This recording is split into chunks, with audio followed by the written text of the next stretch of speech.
Okay, well, we've covered a lot of great stuff, and I think it is time to jump into our awesome content. I am so excited to get into this conversation. I love talking about AI. I think it's so interesting and always growing and evolving, which is really exciting. And today we get to talk about strategy, which is just awesome extra icing on top of an already really cool cake. So we are ready to dive in. And I want to start by bringing out our incredible speakers here with us today. Now, I've already introduced them, but I want to give them a chance to introduce themselves as well. So let's get our team on out here. Daryl and Christian, thank you so much for being here with us today. I would love to hear a little bit more about each of you, and also, and most importantly, what brings you here today? Why Salesforce and Google are here to talk to us this afternoon. So, Daryl, want to kick us off? Sure. Sounds good. Thank you very much, Jess. Hi, everyone. My name is Daryl Martis. I'm a director of product for AI at Salesforce. I've been in the company for over 2 years now, and I'm based out of New York City. Why we're here today is because Google and Salesforce both have a strong history and expertise with AI and a shared commitment of bringing together and building responsible AI, data privacy, and security for customers of all sizes and industries so that they can grow faster by adopting technologies built by these two powerhouse platforms. So we're excited about this partnership, and we're introducing a lot of new products and features. This is one of many to come, and it's our next step of our partnership for AI and data and bringing the best of breed to customers. Christian? Awesome. Thank you, Daryl. Hi, I'm Christian Williams. I'm a principal architect specializing in artificial intelligence at Google Cloud. I have been with Google for a little over 3 years, based out of Los Angeles, and I'm excited to have this opportunity to introduce you to some of the exciting features that this new partnership unlocks. So I'm excited about going into the details with all of you today. This is what's so great is we have, really cool teams and then coming together, and it's just even cooler, and there's so much to get into. And I know that Daryl, you just hit a lot of things that I think people are really, wondering about, that are top of mind, whether we feel really confident about them or we have 101 questions about them. So before I kind of hand things over to Daryl and Christian, I do want to remind you all that we are going to be taking questions. Daryl and Christian are going to be, as they hand off slides, kind of taking as many over live chat as we can and getting back to you as we go through. But I'm also going to be collecting all your questions, and we're going to get into as many as we can in a Q&A session at the end. So if you have a bunch of burning AI questions right now, and I know that all of you do, this is the time to ask them. So get those questions in, and we will make sure that we dig into them throughout the presentation, and then when we get into our Q&A at the end. So this is the time. Get those questions ready. Get that extra cup of coffee, and get pumped up because we've got a lot to cover. Daryl, Christian, I'm going to hand things right on over to you. Sounds good. All right. Thank you very much, everyone. Before we begin, since we're going to be talking about products that will be available in the future, this is a reminder to please make purchasing decisions based on currently available products and services.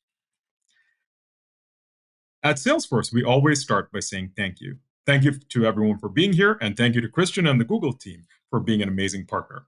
It's because of this partnership that we're able to drive the next generation of AI.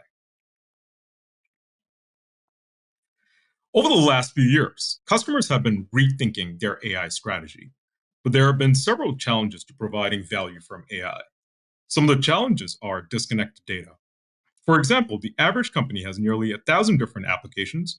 Many of them provide a siloed and fragmented view of their customers, and this leads to poor experiences. This also leads to a lot of integration challenges. The other challenges are that there's a limited talent for AI and ML specialists. There's also a whole host of security questions that come into play. Where is my data going? Will it be used to train an external AI model? There's also fear of hallucinations. Is my AI model giving me the right output? And finally, will the AI be customized to my company and my use case? What also compounds this problem is that customers need to unlock return on investment from their AI fast. Customers generally want the ability to bring the existing models that they have, the flexibility to use the tools and frameworks that they know and love, and they want to integrate without data movement to solve for compliance needs. So Salesforce has taken an approach that focuses on faster, more seamless return on investment, eliminating the ETL process so you can focus on tailoring predictions based on your customer data.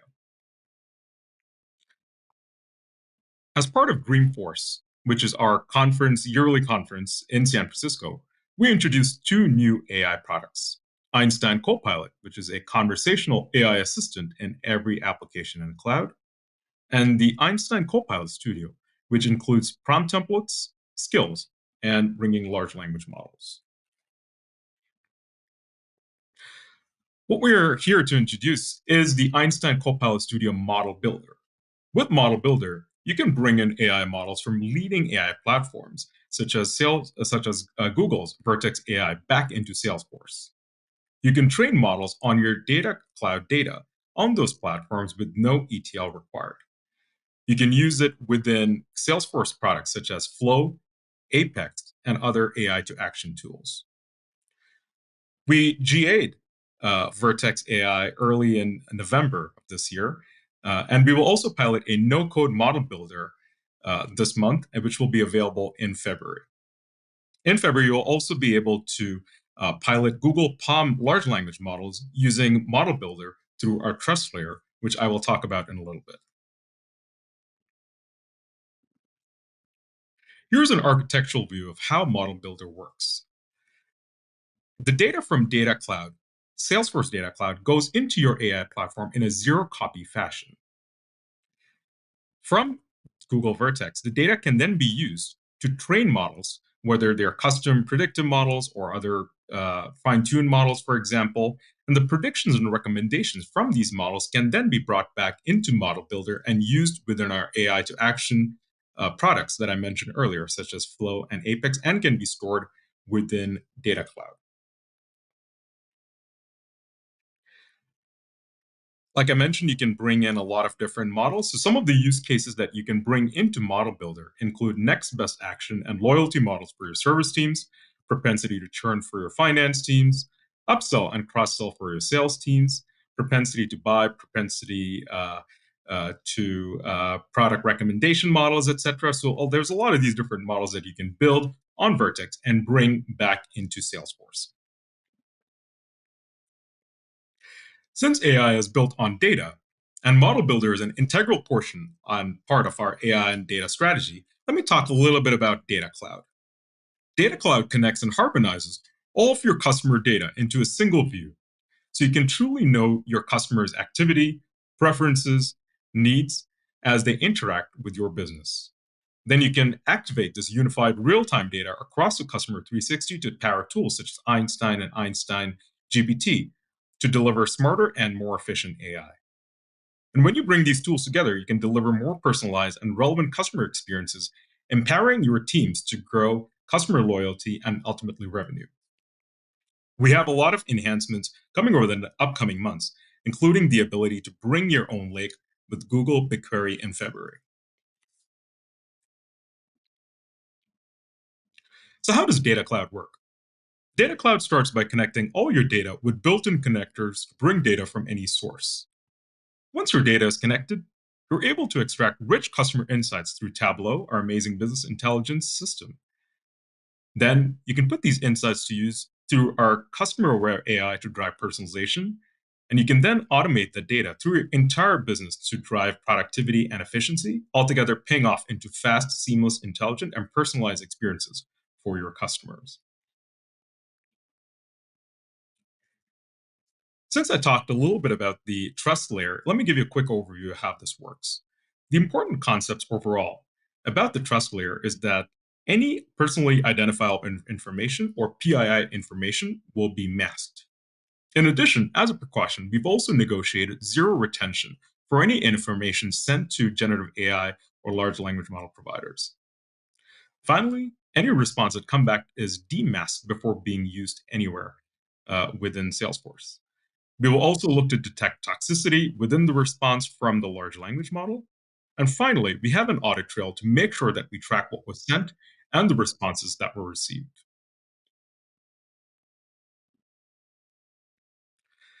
Now, I'd like to talk more about another upcoming feature to Model Builder, which is our no-code builder. We're currently piloting the no-code builder, and this will GA in February. And with this no-code builder, you can create predictive AI within Salesforce directly without the need for an external AI platform.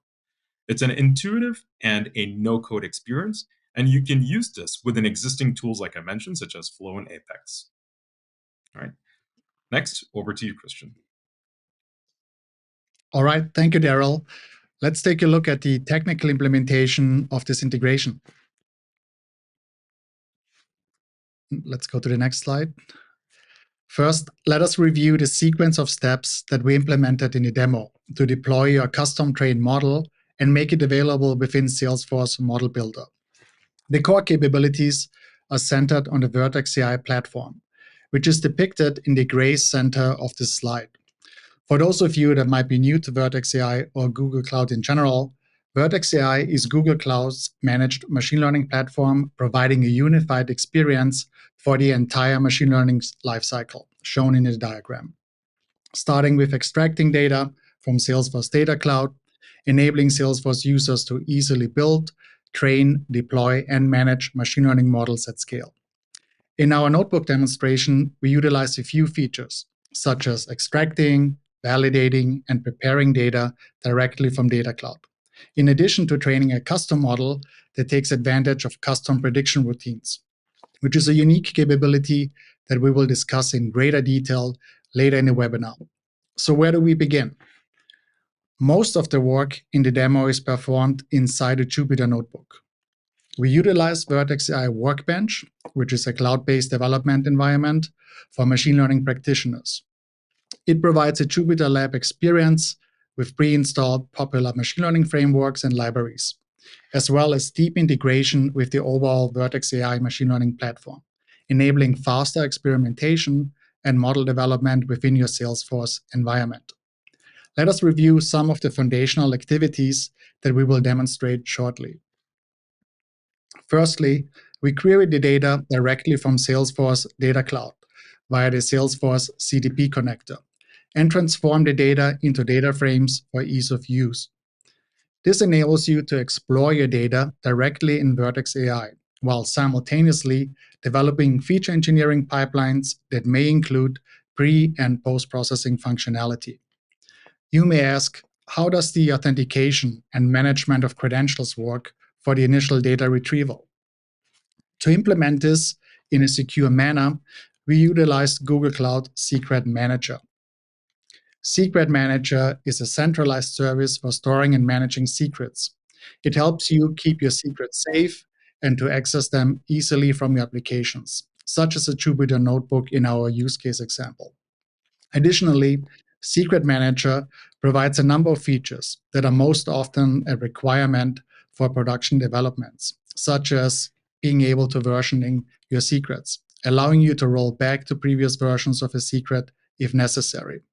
Secondly, encryption, allowing for encryption of all secrets at rest and in transit.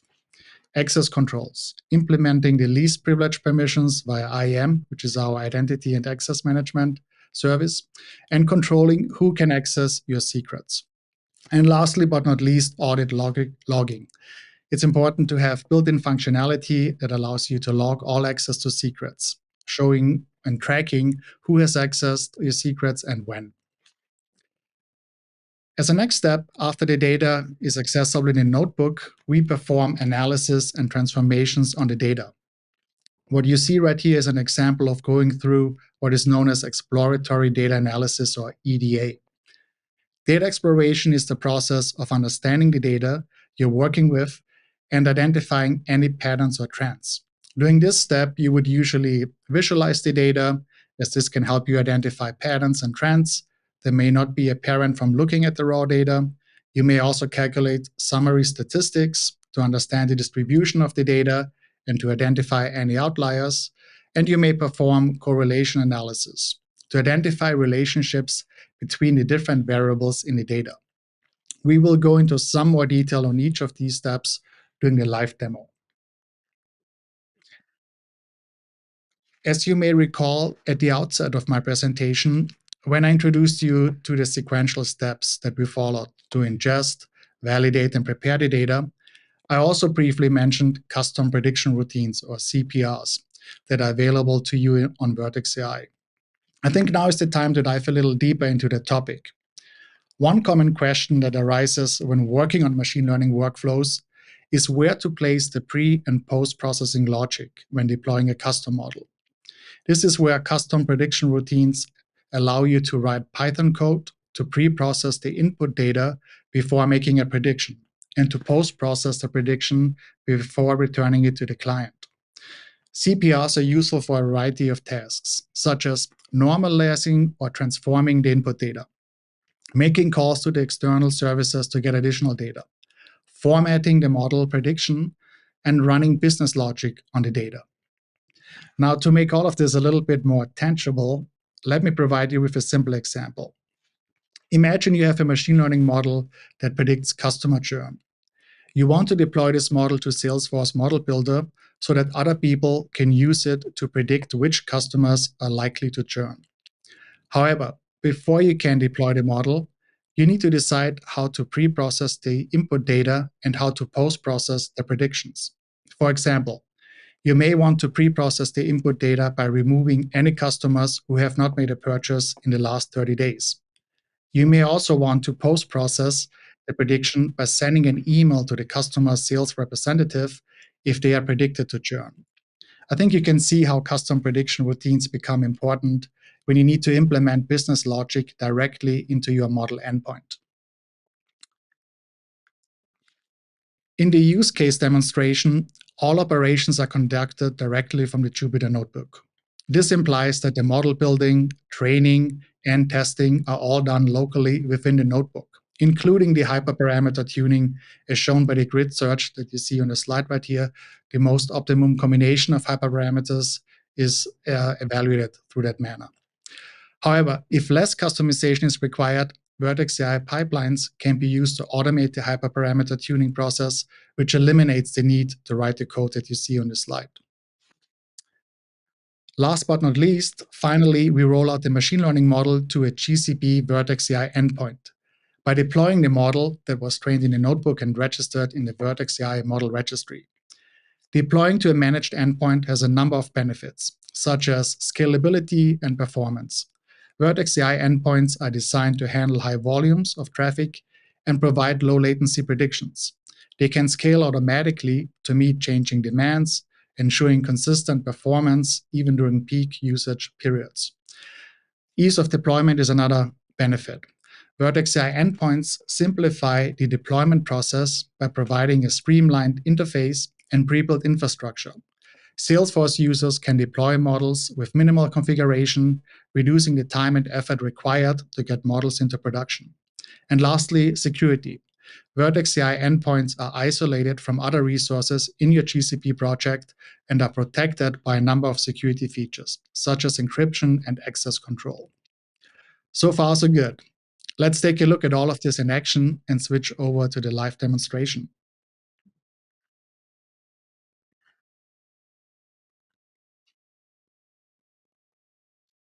Okay, let's take a look at the notebooks in action here. So what you see is the Vertex AI notebook platform, our workbench, and we utilize 3 separate notebooks, one to create the custom training job, one to deploy it, and one to test it.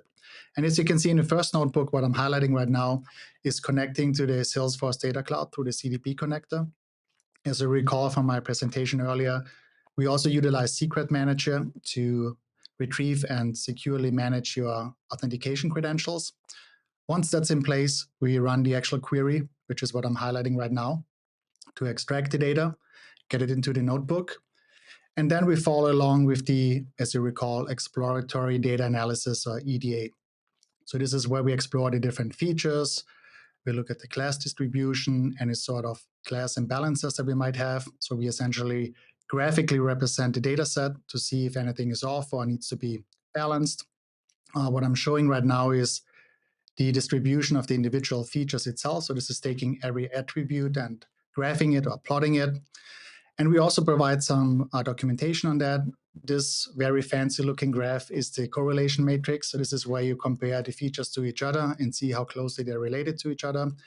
And once you actually rerun this notebook in your own environment, we also provide documentation, which is what I'm highlighting right now, clearly calling out every step, because it would be too much for today's presentation to walk you through everything, but it's basically 10 steps that we do for the pre-processing. This is the actual transformation function. So this is where we fill in missing values, normalize data, and so forth.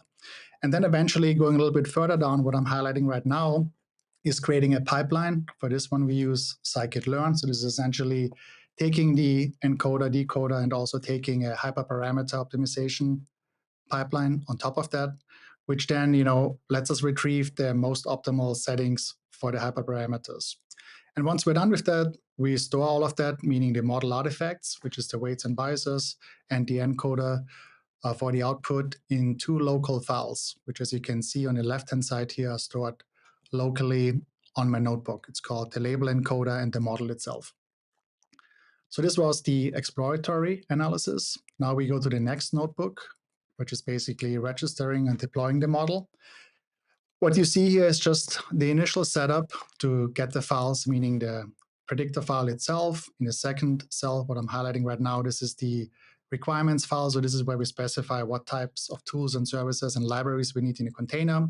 This is the heart of the functionality. This is called the predictor file with 4 helper functions. One to load the data, one to pre-process the data, one to transform the data, and then the post-processing, which is the actual inference itself. We now compile that container locally. That's a really common use case. You want to test it in your notebook prior to deploying it to the endpoint.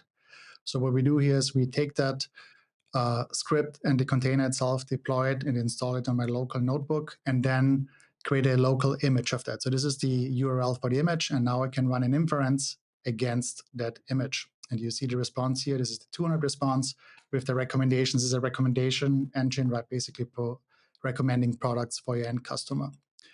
And once we see that this is working, we now are able to push that to the container registry itself. This is where we push the image. So that's the container image, to then later on deploy it to an actual Vertex AI endpoint. So we copy again the model artifacts that we produced in the first notebook to Google Cloud Storage location, and now instruct the AI platform to compile that container for us. And now, since we have the container, we can deploy it on the local machine. So now the endpoint is up and running. And for those of you that are not really keen on looking at all this code on the notebook, you can also do that from the GUI. So now I'm switching over to the Cloud Console. And you'll see in a second here what that looks like. Let me see. I'm trying to get to the next window. And it seems to be stuck. Just bear with me for a moment.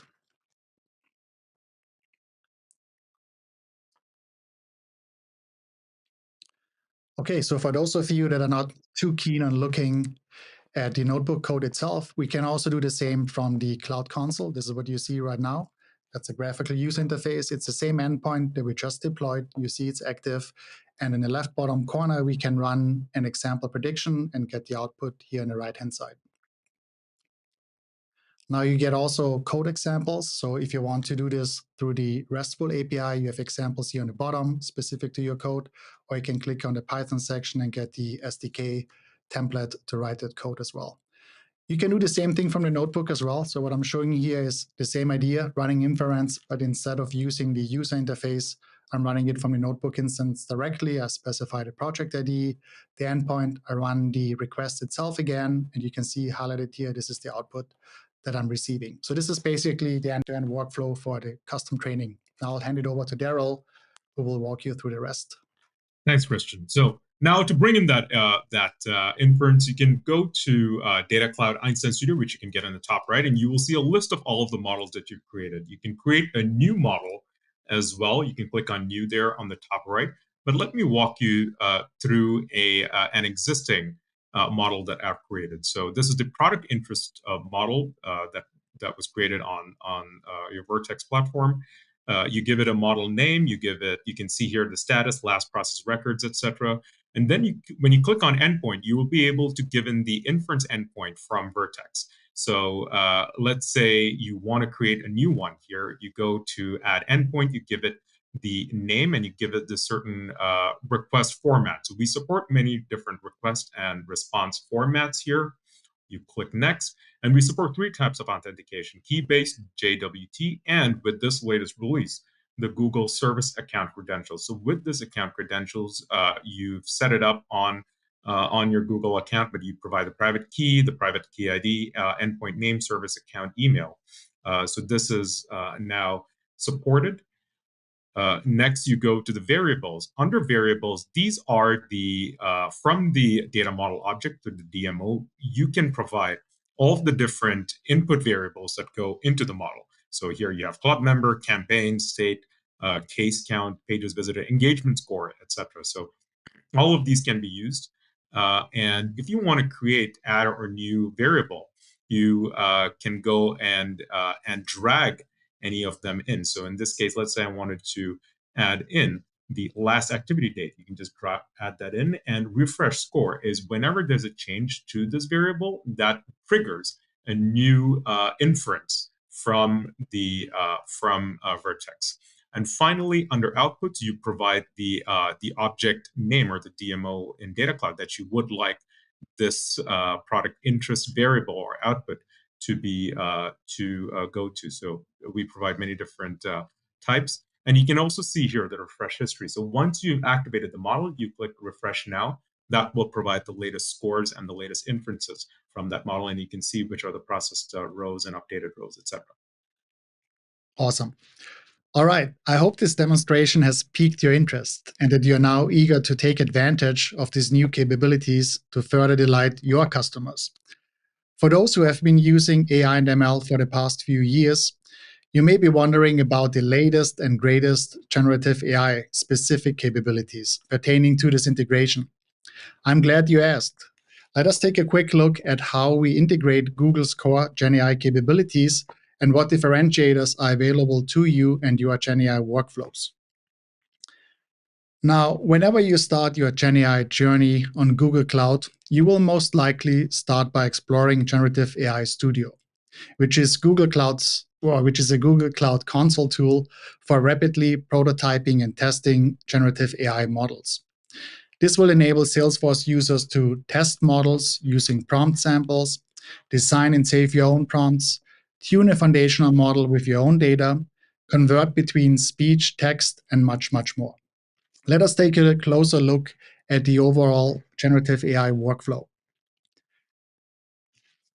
This diagram that I'm showing right now provides you with a high-level overview of the generative AI workflow on GCP. We begin at the upper left corner by generating a prompt. A prompt is a natural language request sent to the language model to elicit a response back. While prompt design is a process of trial and error, there are design principles and strategies that we published in our documentation and that you can use to nudge the model to behave in a desired way. Secondly, we pass through the responsible AI and safety layer. The development of AI has created new opportunities to improve the lives of people around the world, but it has also raised new questions about the best way to build fairness, interpretability, privacy, and safety into these systems. Large language models can generate output that you don't expect, including text that's potentially offensive, insensitive, or factually incorrect. To aid Salesforce users, our Generative AI Studio has built-in content filtering, and the PaLM API has safety attribute scoring to help customers test Google's safety filters and define confidence thresholds that are right for their use case and business. Next, we pass through the foundational models. Prompts are sent to a model for response generation. Vertex AI provides a variety of generative AI foundation models that you can select from, including text generation, code completion, generation of embeddings, multi-tone conversations, and much, much more. If you need model responses to be grounded on a source of truth, such as your own data corpus, you can use Enterprise Grounding Service. Grounding helps reduce model hallucinations, especially on unknown topics, and also gives the model access to new information. After the response is generated, Vertex AI also checks whether citations need to be included with the response. For example, if a significant amount of the text in the response comes from a particular source, that source is added to the citation metadata in the response. Now, with all of this in place, what to do when your large language model does not generate the output you expect? Let us explore the options available to tune your model. The first one would be prompt design. As mentioned previously, prompt design is the process of creating prompts that elicit the desired response from your language model. A few examples of quote unquote designing your prompts would be to give instructions. This could be in regards to style, format, or constraints. Secondly, you can include examples in your prompt to guide the model in the right direction, or you can let the model complete partial input that you provide. If that doesn't work, you can also look into adapter tuning. Adapter tuning improves the performance of a model by teaching it a new skill. Data that contains hundreds of labeled examples is used to teach the model to mimic a desired behavior or task. Each labeled example demonstrates what you want the model to output during inference. Benefits of that tuning include lower latency in the request, fewer tokens that are used, as you most likely will be able to use a shorter, less verbose prompt, and lastly, because fewer tokens are used, you're able to reduce the cost of inference. The next option to tune your model would be reinforcement learning from human feedback, also known as RLHF. And the idea is that you use the preferences that are specified by humans to optimize a language model. In very simple terms, there are three mechanisms that come at play. First is the initial training. The large language model undergoes the initial training on a massive data set of text. This gives it a foundation in language and the ability to generate text. Then we have the human feedback loop. So this is where humans provide responses and score them based on how helpful, relevant, or appropriate they are. And then lastly, there's the reward system, which essentially takes these answers that the model generates automatically and scores them based on human feedback. And then lastly, we have full fine-tuning. In full fine-tuning, all the model parameters are updated, making it similar to pre-training, just that it's done on a labeled and usually a much smaller data set. For example, a FLAN P5 model, which is a published open source large language model by Google Research, is a pre-trained language model that can be fine-tuned on text classification, language translation, and question answering in an automated fashion via the Vertex AI pipelines. All right, and then last but not least, one area that is critical for production deployments of large language models is the task of evaluating the model itself. Evaluating large language models is a complex and challenging task due to their ability to generate human quality text and perform a wide range of tests. Traditional evaluation metrics such as accuracy or F1 score may not be suitable for assessing the overall performance of a large language model, as they often focus on specific aspects of language or task completion rather than the overall quality of the general output. We believe that it is imperative to have a systematic way to evaluate the quality of different models and different augmentation tools. Now, looking at Vertex AI, we currently offer two approaches to model evaluation. The first one on the left, the automatic metrics, is evaluation on a model based on defined tasks and the ground truth data set. The second option, which we call side-by-side, uses a large language model to evaluate the output of multiple models being tested and is a great way to augment human evaluations at scale.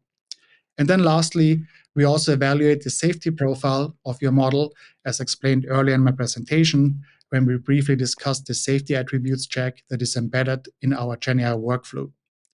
Now, this concludes my presentation. I hope that I have piqued your interest in these new generative AI capabilities, and we are confident that they will empower you to build even more innovative and groundbreaking solutions. All right, man. Thank you guys. What an interesting presentation. I love the demo. I love getting to see things in action. And Christian, I think the tuning bit that you were getting into at the end is something that is really exciting, and I think often forgotten, that how much we can kind of work alongside these tools. I heard a great analogy the other day about AI as Iron Man, and that we're sort of building our Iron Man suits on top of us, but like we are still, the human is still important. Tony Stark is still important to this whole process. And so I like that kind of that interactive element of it, that we can work with these programs instead of just what I think a lot of people are worried about, which is the like replaced by, right? So I want to jump into some audience questions before we wrap up our day today. We've got so many coming in. This is great. Everyone out there is just alive, awake, alert, and enthusiastic, which is amazing. But I think AI tends to spark that for a lot of people. There's just a lot of questions and a lot of things that we're wondering about. So I want to dig into a few of these questions. Daryl, Christian, you guys ready to jump in? Definitely. Let's do it. Okay. Christian, since we left it with you, I'm going to start off with you. So you're right back in the hot seat again.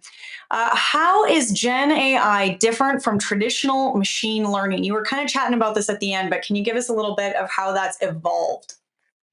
Sure, absolutely. And it's a very common question. Yeah. So at the very high level, traditional AI is a type of AI that is designed to follow predefined rules and patterns. It's often used to solve specific problems or make predictions. For example, the traditional AI system might be used to classify images, translate languages, or play chess, right? It's a very common example based on predefined rules of the game itself. Right. Now, when we look at generative AI, on the other hand, this is a type of AI that can create new and original content. It's often used to create art, music, or text. And for example, a generative AI system might be used to generate a new song in the style of a particular artist or to write a poem based on a given prompt. The way I like to explain it is if you think about traditional AI is like a chef who follows a recipe to create a dish, and the chef knows the exact ingredients and steps to take in order to create the desired dish, right? And the generative AI chef is somebody who experiments with different ingredients and techniques to create new and unique dishes. So this chef may have a general idea of what he wants to create, but he is open to letting the creative process lead him and generate new content along the way. That's how I would think That about is it. That's a super cool way to think about it. I'm picturing a Ratatouille with like the little rat moving the chef around. I really love that. And that creativity element is so exciting. That's opening so many doors. I mean, that's where if you can move into the phase, and for anyone out there that's still maybe feeling some of the like trepidation or desire not wanting to get involved with AI, I think moving into that curiosity and excitement phase and getting interested in all of the possibilities that it opens up. Being a chef is a great way to look at it. All right, Daryl. Christian, there's some more Gen AI questions that I want to get into, but I want to get this one in for Daryl next. Daryl, we were talking a little bit about some use cases around retail. And I'm curious if you can answer this one here for our audience. How would a retailer use this to determine a customer's propensity to buy? That's a great question. Thank you, Jess. So imagine let's say you're a retailer. Let's say you're Chanel or someone else, and someone views a handbag on a Chanel website. That engagement data can come into Data Cloud, and using Data Cloud, then you can take all of that information about the customer, whether they're a rewards member, where they're any information about them, and bring all of that information into Vertex, create a propensity to buy model, and then bring that model back into Salesforce and Salesforce Data Cloud using Model Builder. Then from there, let's say you can generate an email, or you can use Flow to send them a certain code for a discount, or give them, since you know that they're likely to buy, you can filter all your customers who are likely to buy, send them then certain emails or certain information, etc., to them. So that's one way in which you can use this. There's also, recommendations models that you can create. You can recommend products to them because they looked at a certain product. Here's another similar product that you can use. So a lot of different use cases here. Oh, I love that. And as somebody who hates shopping, I love recommendations. I love it when I look at something and it says, well, if you liked this, have you thought about this slight different variation or this accessory or thing that you might want with it? So yes, bring it on. I want more of that. All right, Christian, I hope you're primed and ready because I got more questions for you, my friend. Let's see. What are some of the, I love this one. Okay. What are some of the most exciting and also practical use cases that you have seen in the field for generative AI? What do you got? Well, there are many exciting ones. Perhaps not the most exciting, but nevertheless, a very useful example We'll take that it. I've seen a lot lately is data augmentation. So if you think about scenarios where data is not readily available or expensive to obtain, generative AI can create synthetic data to augment existing data sets. And so when you consider use cases in fields like healthcare or finance, where access to the data can be challenging due to privacy concerns, the generative capabilities that we discussed today can be very useful in that regard. Now, if you think of some of the benefits that synthetical data would provide to you is data privacy, right? The synthetically generated data, but the model maintains the statistical properties of the original data without revealing personal information, ensuring privacy. Another one is you can improve the performance of the model by having more data available to train without actually sourcing the data, which can be time consuming or cost prohibitive as well. So this is a very common example that I see used in the field and is very practical as it pertains to generating new data with GenAI tools and services. You said that wasn't going to be exciting, but I think that's an exciting example. So I think practical and exciting. Nailed it, Indeed. Christian. All right, let's kick things back over to Daryl. I like this. I'm just going to keep bouncing back and forth between you. And man, so many good questions coming in. All of you, just great questions from the audience today. Okay, when will Palm be available in Model Builder? Nice. Yeah. So Palm models will be available to pilot in February. So we are Oh, integrating Model Builder along with our trust layer, and we are looking to pilot with customers in February. So definitely reach out to us if you're interested in participating, and we're looking to then GA a few months after that. So we're aiming around the June timeframe. So we'll do a lot more blogs. We'll do a lot of outreach about this, so you can expect to hear more from us about that.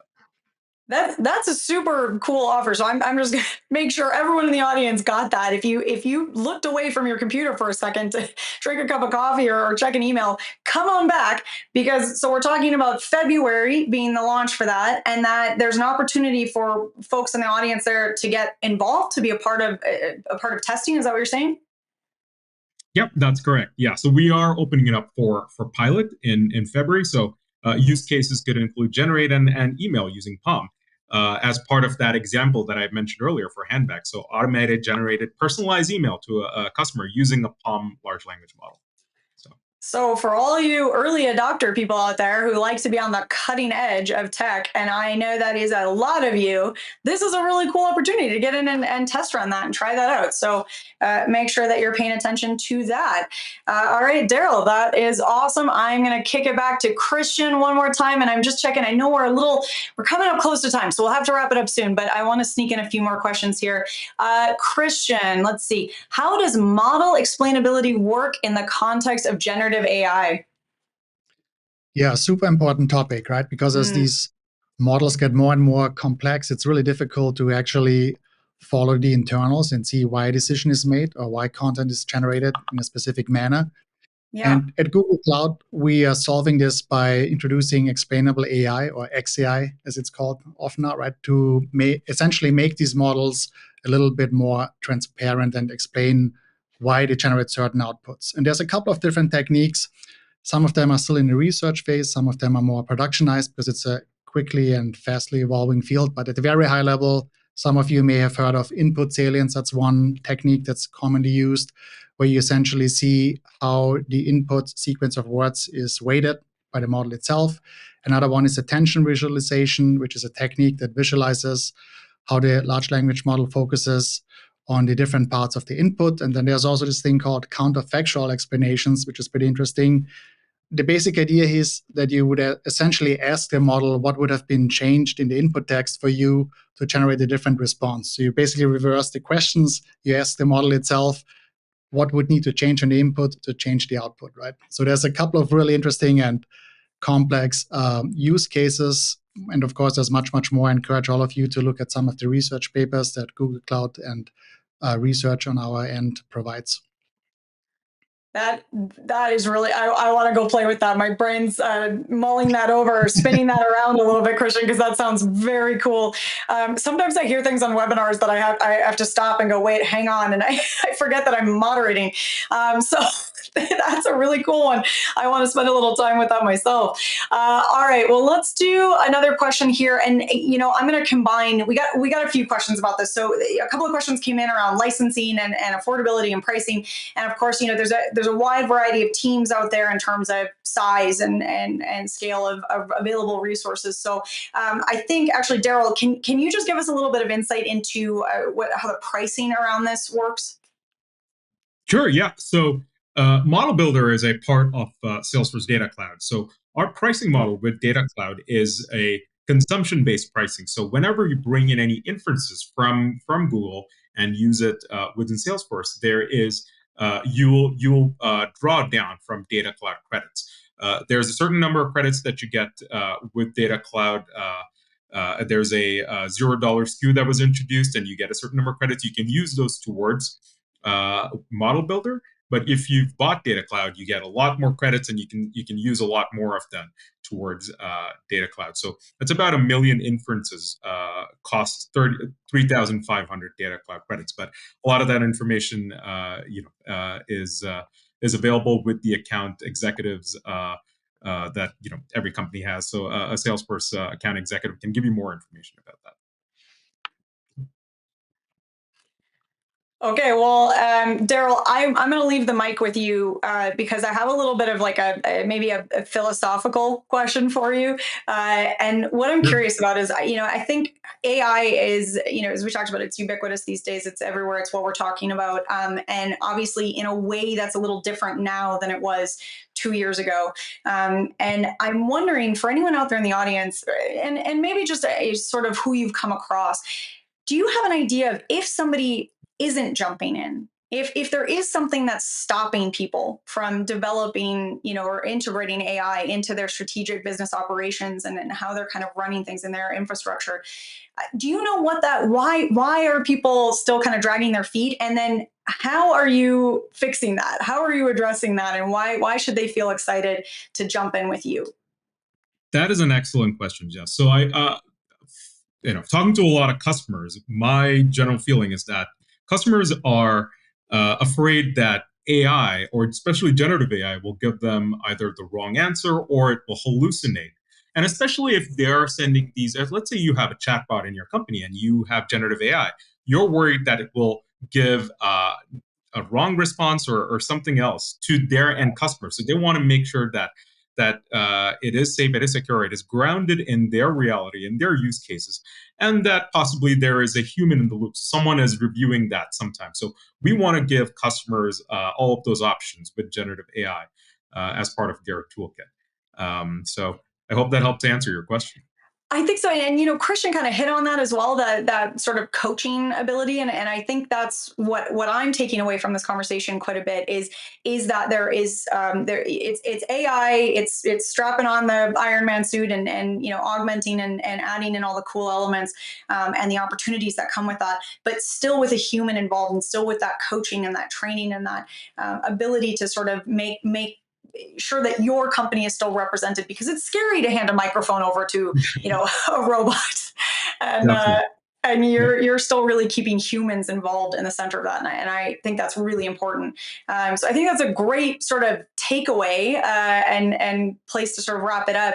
I know that we have more questions left in the queue, and I am going to make sure that we get as many of those answered in the last couple seconds here on live chat, but we will also make sure that all these questions get over to the Salesforce team, to the Google Cloud team, so you will get answers back. So if your question didn't get asked just now, please do keep those coming in. We'll make sure that you get an answer back.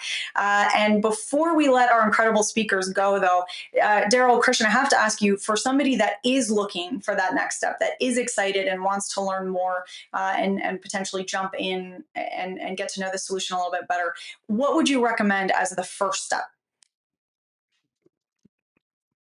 Go ahead, Christian. I guess as a first step from the Google perspective, right, would be to familiarize yourself with the tools. We have a bunch of labs. That's what we call them, by training courses, where you can essentially familiarize yourself with the interface itself. And we also have a fairly extensive GitHub repo. Sorry, it's like the GenAI GitHub repo, and we can cross-link that afterwards, right? For those of you that are hands-on and would like to explore the code and see how that works. From a Salesforce perspective, we are going to have blogs on this. We're going to have one overview blog. We're going to have a in-depth blog that we will show a use case for a certain use case. How do you use both Vertex and Model Builder? We're going to have videos available. We are going to do webinars like this. We're going to have certification. So quite a lot more to come. All of the ways. I love that. For whatever way you learn, there will be something for you. And Daryl, I know at least one of those blog posts is authored by you, right? So if you loved hearing from Daryl today, and I know you all did, read more. Go check out the blog post and dig in a bit further. Well, Christian, Daryl, this has been such an interesting talk, and I really appreciate you taking some time to kind of walk us through and explore not just the solution here and maybe some exciting opportunities with AI, but also this is a really cool partnership. And it's so great seeing two really incredible teams come together to make something even extra incredible. So thank you both. Really appreciate your time. And I hope we get to chat again with you soon. Thank you very much, Jess. Thank you. And thank you, Christian. Thank you, everyone. Awesome. Great. Thank you. Thank you.